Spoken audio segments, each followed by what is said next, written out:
দেখিছোঁ টয় ট্ৰেইনখন ব্ৰিটিছে নিৰ্মাণ কৰা টয় ট্ৰেইন। দেখিছে হাওৰা ৰেল ষ্টেচনৰ বাহিৰৰ দৃশ্য আপোনালোকক দেখুৱাইছোঁ। হাওৰা ভাৰতৰ আটাইতকৈ ব্যস্ত তথা আমোদজনক মনোৰঞ্জন লগতে 28টা প্লেটফৰ্মযুক্ত ৰেল ষ্টেচন। আৰু এয়া দেখিছোঁ Kolkata taxi, yellow' colour Kolkata taxi. আপোনালোকে কলিকতা আহিলে ইয়াত আপোনালোকে আহিব।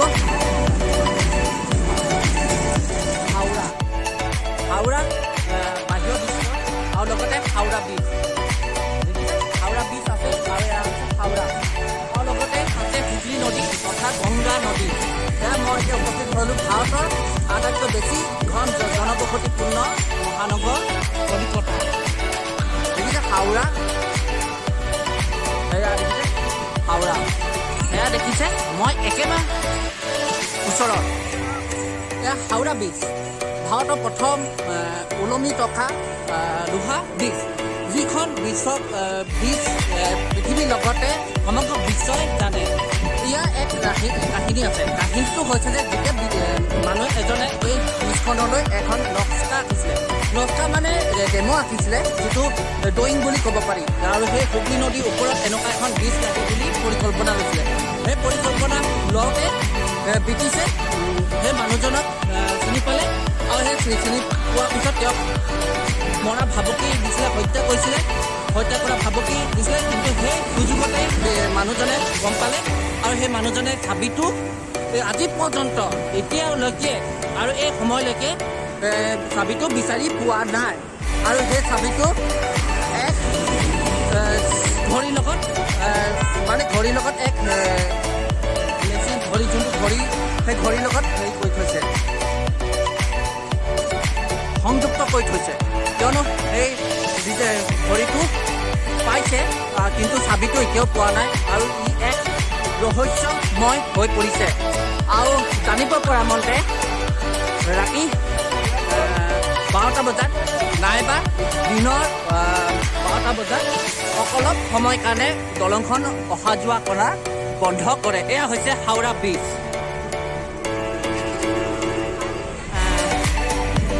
এতিয়া আমি হাওৰা ব্ৰিজ অভিমুখে যাত্ৰা আৰম্ভ কৰিছোঁ। সঁচাকৈ এক আমোদজনক, কিয়নো সেই সময়ত ব্ৰিটিছে যিটো পৰিকল্পনা লৈছিলে, হাওৰা ব্ৰিজ ভাৰতৰ এক আচৰিত দলং। এই যিখন দলং ভাৰতৰ লগতে বিশ্ব চিনাকি তথা এয়া এতিয়া আমি গৈ আছোঁ। হাওৰা নামটোৱে শুনিলে এক আমোদজনক, এক ৰহস্য। দেখিছে হাওৰা ব্ৰিজ।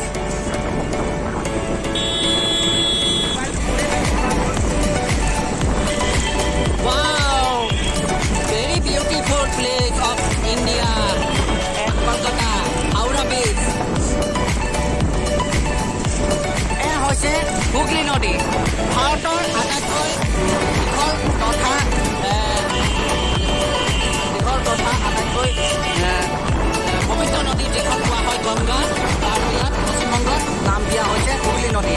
আৰু সেই দূৰ দূৰণি দেখিছে বিদ্যাসাগৰ সেতু।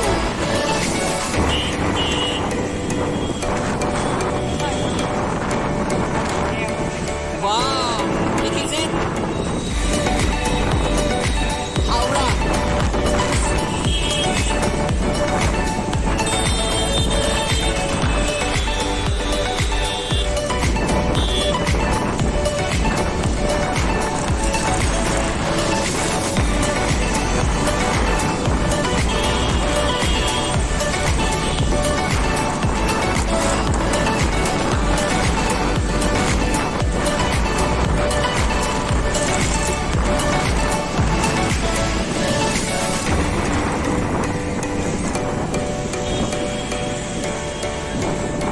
দেখিছে ভাৰতৰ আটাইতকৈ ঘন জনবসতিপূৰ্ণ মহানগৰী বুলি কোৱা হয় কলিকতা মহানগৰী।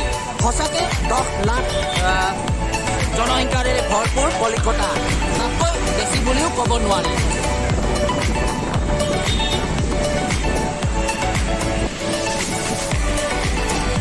এতিয়া হ'লোঁ।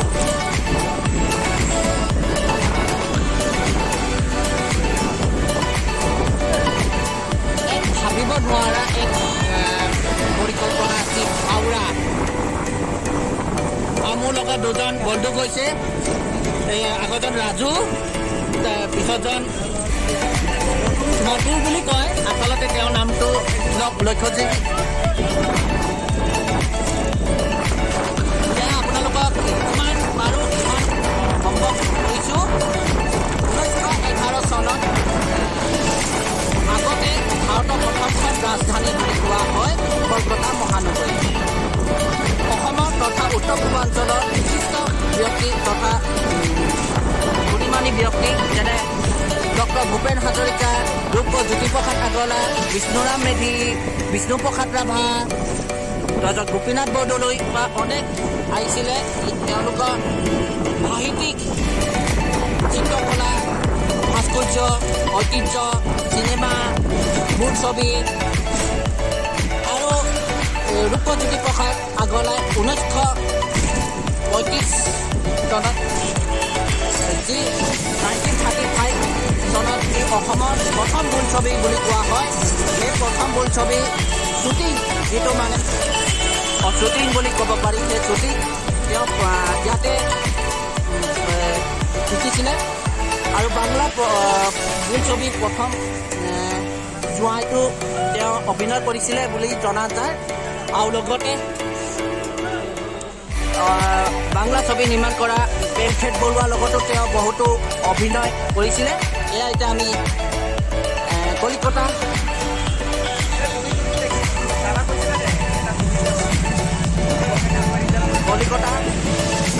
দেখিছে। কলিকতাখন এতিয়া যিমান দূৰ পাৰোঁ সিমান দূৰ আপোনালোকক সম্ভৱ কৰিছোঁ।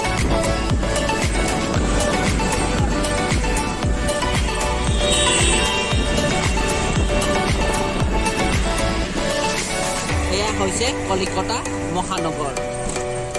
এতিয়া আমি একেবাৰে পূৰ মাজত কলিকতা। আপোনালোকক আটাইতকৈ আচৰিত এটা বস্তু দেখাইছোঁ, সেয়া হৈছে ট্ৰাম। আপোনালোকে ভাবিছে ট্ৰামনো কি বস্তু? এই ৰাস্তাৰ মাজত দেখিছে ৰেল লাইন দৰে সৰু সৰু চিৰি, যি ব্ৰিটিছে নিৰ্মাণ কৰিছিলে এই ট্ৰাম। আৰু আপোনালোকক দেখাবলৈ পাই আনন্দ পাইছোঁ এই ট্ৰাম, কিয়নো আজি পৰ্যন্ত এতিয়ালৈকে ব্যৱহাৰ হৈ আছে কলিকতাত।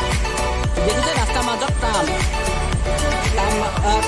যিটো ট্ৰাম ৰেল লাইনৰ দুটা ডবাযুক্ত ট্ৰাম ব্যৱহাৰ কৰিছিলে। জানিব পৰা মতে ট্ৰাম প্ৰথম আৱিষ্কাৰ হৈছিলে লণ্ডনত, আৰু দ্বিতীয়বাৰ হৈছিলে ভাৰতৰ কলিকতা মানে মই এতিয়া য'ত উপস্থিত আছোঁ সেয়া দেখিছে ট্ৰাম। আৰু ওপৰত দেখিছে কাৰেণ্ট তাঁৰ, যিটো কাৰেণ্ট তাঁৰ দেখিছে, সেই কাৰেণ্ট তাঁৰ দি ট্ৰাম অহা যোৱা কৰে। কিন্তু এতিয়াও কিছু অঞ্চলত এই ট্ৰাম ব্যৱহাৰ কৰি আছে। এই ট্ৰামে কলিকতা মহানগৰীখনত আৰু সৌন্দৰ্য তথা মনোৰঞ্জন পৰিৱেশ গঢ়ি তুলিছে। দেখাইছোঁ এয়া হৈছে ই ৰিক্সা। দেখিছে ই ৰিক্সা প্ৰথমে আৱিষ্কাৰ হৈছিল জাপানত, আৰু দ্বিতীয়খন ই ৰিক্সা এয়া ভাৰতৰ কলিকতা। দেখিছে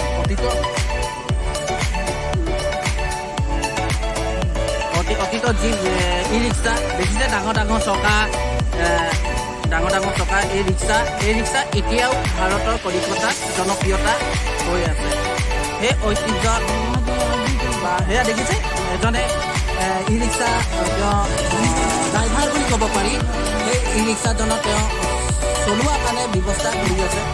আজি পৰ্যন্ত এই ই ৰিক্সা জনপ্ৰিয়তা হৈ আছে। এতিয়া আপোনালোকক ভালকৈ দেখাইছোঁ ট্ৰাম ট্ৰেইন, যি ট্ৰাম ট্ৰেইন কলিকতাৰ লগতে বিশ্বত জনাজাত, বিশ্বৰ প্ৰথম ট্ৰাম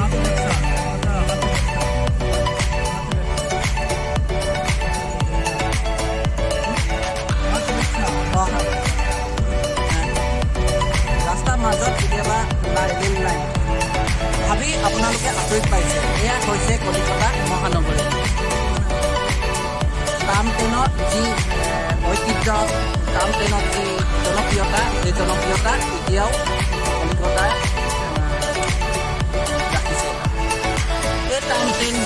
ইতিহাস বহুত আৰু এই টাৰ্ম ট্ৰেইন বিশ্বৰ প্ৰথম টাৰ্ম ট্ৰেইন আৰম্ভ হৈছিল লণ্ডনত আৰু ভাৰতৰ প্ৰথম টাৰ্ম ট্ৰেইন হৈছিলে কলিকতাত জানিব পৰা মতে টাৰ্ম ট্ৰেইন প্ৰথমে ঘোঁৰাৰ টনা আজোৰা কৰিছিল মানে ইঞ্জিন হিচাপে কৰিছিল ইঞ্জিন হিচাপে ৰাখিছিল ঘোঁৰা কিন্তু আজি চানডে আৰু কিছুমান কাম কৰি থকাৰ কাৰণে টাৰ্ম ট্ৰেইনটো দেখাব পৰা নাই ৰাস্তাৰ মাজত দেখিছে এয়া দুডাল লোহা এফালে অহা যোৱা কৰে এফালে যায় টাৰ্ম ট্ৰেইন আহিলে আপোনালোকে বৰবজাৰ চাবলৈ কেতিয়াও নাপাহৰিব এয়া আজি চানডে গতিকে বৰবজাৰ কিছু মানে দোকান পোহাৰ খোলা আছে এয়া দেখিছে বৰবজাৰ দেখাইছোঁ এই বৰবজাৰ কলিকতাৰ লগতে ভাৰতৰ জনপ্ৰিয়তাও বৃদ্ধি কৰে আৰু আপোনালোকক দেখাবলৈ পাই বৰ আনন্দ পাইছোঁ ৰাস্তাৰ মাজত গছ এই গছজোপা দেখিছে ৰাস্তাৰ মাজত গছ আৰু লগতে ঘৰ দেখিছে কিমান ঘন জনবসতিপূৰ্ণ কলিকতা মহানগৰী আৰু এইখন জনবসতিপূৰ্ণ স্থান হিচাপে প্ৰথম পাইছে ভাৰতবৰ্ষৰ কলিকতা মহানগৰ এই ব্ৰিজটাৰ নাম কি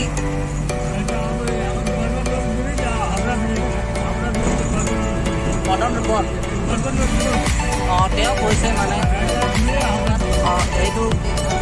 মানে এইটো পদন ব্ৰিজ সেই দূৰণিত দেখাইছোঁ সেয়া আকৌ আমি পাই গ'লোঁ হাওৰা ব্ৰিজ ভাৰতৰ প্ৰথম ওলমি থকা লোহাৰে নিৰ্মিত সেই ৰবীন্দ্ৰনাথ ঠাকুৰ ব্ৰিজ যোন ৰবীন্দ্ৰনাথ ঠাকুৰ 1913 চনত গীতাঞ্জলি পুথিৰ কাৰণে ভাৰত ৰত্ন পাবলৈ সক্ষম হৈছিলে এতিয়া আকৌ আমি দেখাইছোঁ ৰবীন্দ্ৰনাথ ঠাকুৰ হাওৰা ব্ৰিজ সঁচাকৈ কি মনোৰঞ্জন কি সুন্দৰ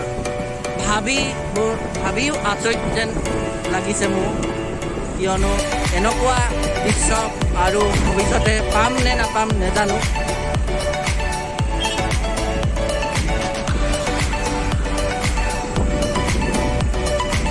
এয়া হৈছে হাওৰা ব্ৰিজ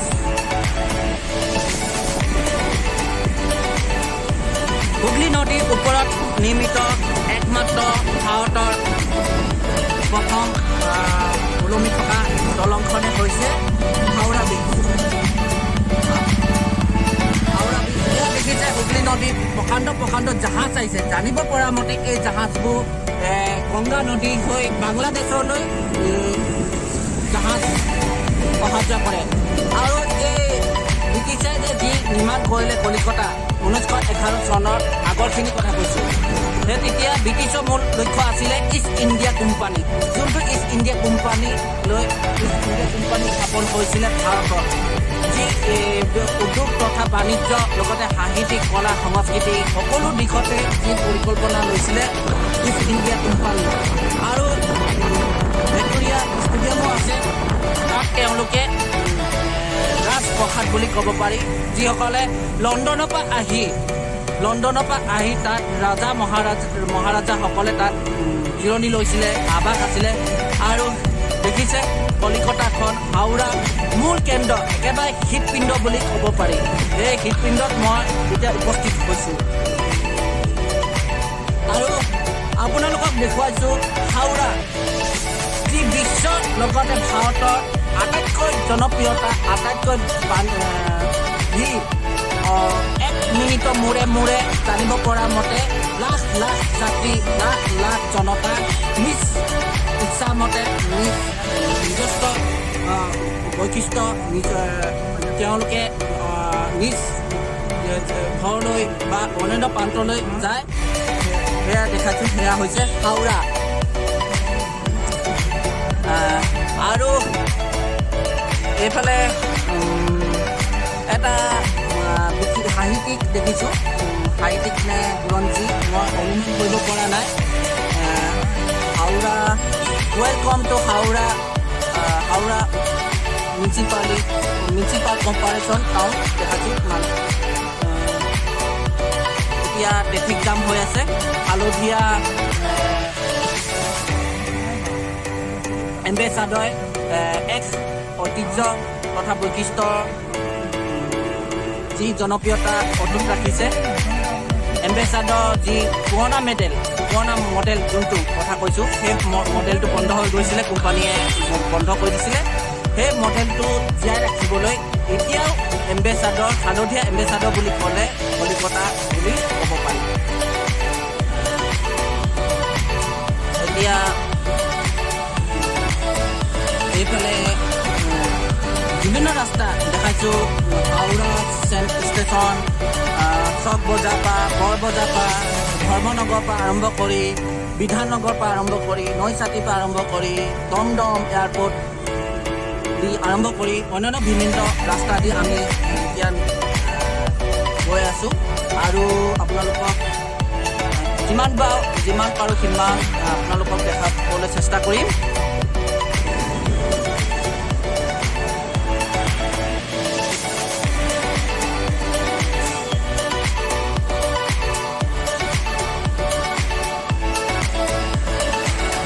এতিয়া আমি এম্বেচাডৰ উঠিছোঁ কলকাতা মহানগৰী য়েল্ল' কালাৰ এম্বেচাডৰ সেই এম্বেচাডৰ যিখন মন্ত্ৰী MLA ৰজা মহাৰাজাসকলে ব্যৱহাৰ কৰিছিলে এটা সময়ত আৰু সেই এম্বেচাডৰ বিলুপ্ত পথত কিন্তু আজি পৰ্যন্ত কলিকতাত হালধীয়া এম্বেচাডৰ বুলি ক'লে গোটেই বিশ্বই জনাজাত আমি এতিয়া গৈ আছোঁ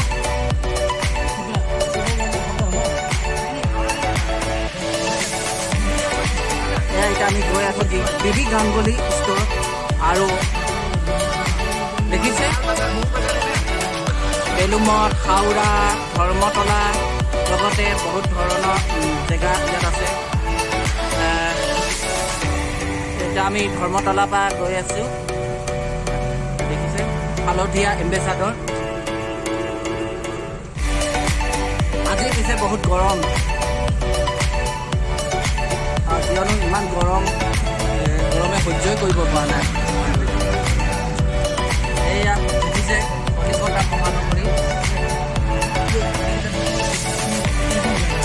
এতিয়া আমি দেখাইছোঁ এডেন গাৰ্ডেন যি ইণ্টাৰনেশ্যনেল খেল হয় ৱৰ্ল্ড কাপ ক্ৰিকেট হয় ইয়াত গাংগুলীও জনপ্ৰিয় ইয়াতে তেওঁৰ ঘৰ সৌৰভ গাংগুলী মিথুন চক্ৰৱৰ্তী যি বলিউডৰ পৰা আৰম্ভ কৰি বাংলা চিনেমাখনত বাংলা ছবিৰ কাৰণে জনপ্ৰিয় দেখিছে কি সুন্দৰ কি মনোৰঞ্জন একেবাৰে চাফ চিকুণ অকণমানো ধূলি নাই পলিথিন নাই জাবৰ জোঁথৰ নাই ক'তো নাই দেখিছে কি সুন্দৰ আকৌ আমি গৈ আছোঁ ইয়াত 6 লেন আমাৰ অসমত আছে 4 লেন ইয়াত দেখিছে ইয়াত 6 লেন এটা হৈছে কলকাতা এই ঘৰটাৰ নাম কি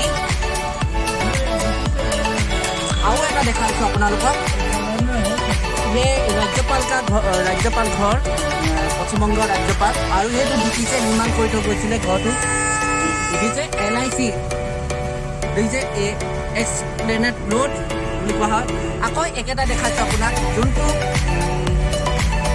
1911 চনৰ আগত ব্ৰিটিছে যোনটো ৰাস্তাৰ মাজত টাম যোনটো একমাত্ৰ ভাৰতৰ কলিকতাতে আছে সেই টাম দেখালোঁ আপোনালোকক কিছু অঞ্চলত টাম এতিয়াও চলি থাকে কিন্তু আজি এয়া দেখাইছোঁ আপোনাৰ দূৰৰ পৰা দেখাইছোঁ টাম যিটো আলোকচিত্ৰ এয়া হৈছে কলকাতা মহানগৰী এই জেগাটাৰ নাম কি বলেছে এক্সপ্লেনেড মই দ্বিতীয়বাৰ আহিছোঁ ইয়াত প্ৰথমবাৰ আহিছিলোঁ মাহঁতৰ লগত পৰিয়ালৰ লগত টিপু সীতা মহাসীতা মছজিদ আৰু এক্সপ্লেনেড আপোনালোকক আগতে দেখাইছোঁ আৰু আপোনালোকক দেখাইছোঁ ভাৰতৰ তথা কলিকতা চান্দনী মাৰ্কেট বহুত জনপ্ৰিয় মাৰ্কেট দেখিছে কি ডাঙৰ মহানগৰ এইখন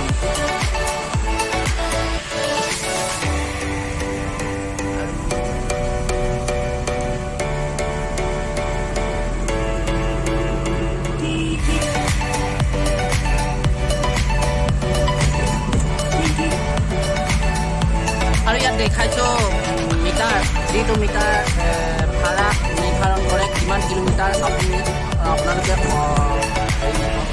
যাত্ৰা কৰিব। আৰু ইয়াত দেখাইছোঁ ভাৰতৰ প্ৰথম ৰেল মেট্ৰ' কিন্তু চান্দিনী চক, যোনটো মানে মাটিৰ তলেদি ট্ৰেইন, এই মাটিৰ তলেদি ট্ৰেইন ব্ৰিটিছে নিৰ্মাণ কৰিছিলে সেই যুগতে, আৰু আজিও সেই পৰ্যন্ত কাৰণে বিখ্যাত। এয়া দেখিছে ভিভ', অ'প' লগতে বহুতো ধৰণৰ শ্ব'ৰুম ইয়াত আছে, শ্ব'ৰুম ইয়াত দেখিছে। কলকাতা মহানগৰী একেবাৰে মাজ মজিয়াত অৱস্থান কৰিছোঁ। ইয়াত প্ৰধান ভাষা হৈছে বাংলা আৰু ৰাষ্ট্ৰীয় ভাষা হিন্দীও ব্যৱহাৰ কৰে ইয়াত। আৰু প্ৰকাণ্ড ঘৰ এনেকুৱা লাগিছে যেন প্ৰথমবাৰ আহিছোঁ মহানগৰীত ফুৰিবলৈ। দেখিছে চান্দিনী চক মেট্ৰ' ষ্টেচনটো আপোনালোকক দেখাইছোঁ। এনেকৈ গৈ আণ্ডাৰগ্ৰাউণ্ড দি মেট্ৰ'লৈ যাব পাৰি। এয়া মোৰ দাদা